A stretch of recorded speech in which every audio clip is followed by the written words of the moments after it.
Write a critical note on Philip Larkin's fears, doubts, and frustrations reflected in his poem, Church-Going. Marks, 10-12.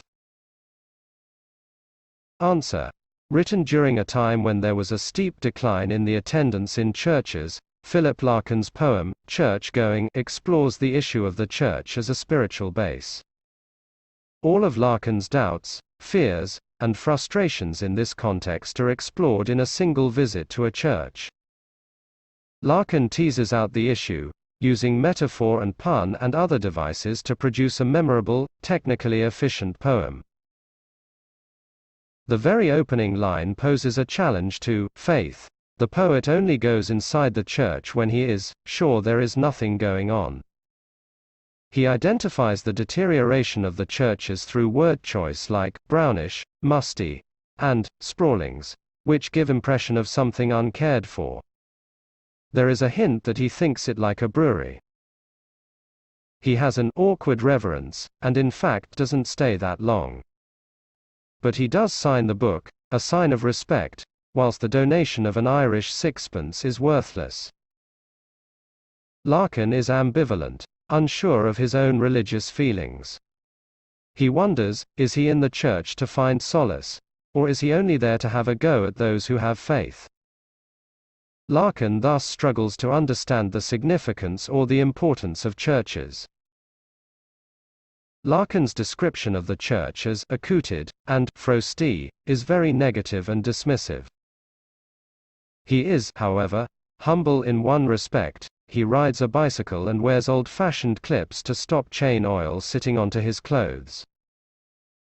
He feels he has to do this, perhaps because of his upbringing in a God-fearing ambience, where it is proper to be clean.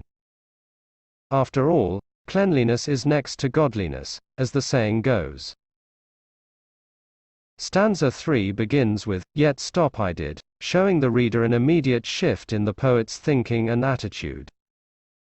He describes himself as at a loss. He doubts whether his initial views were true. This is the point in the poem in which Larkin wonders. When churches fall completely out of use, what we shall turn 'em into. This is where the poem shifts and begins towards the general, universal statement, religion will survive even after churches fall into disrepair. Larkin fears a time is coming when people would stop going to churches altogether due to total disbelief in God. But he also asserts that one day people's disbelief in God and their superstitions would come to an end too.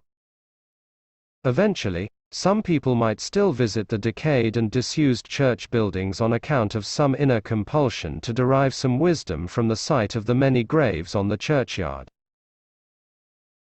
Larkin in this medium-length monologue frankly appears as an agnostic if not as a downright atheist.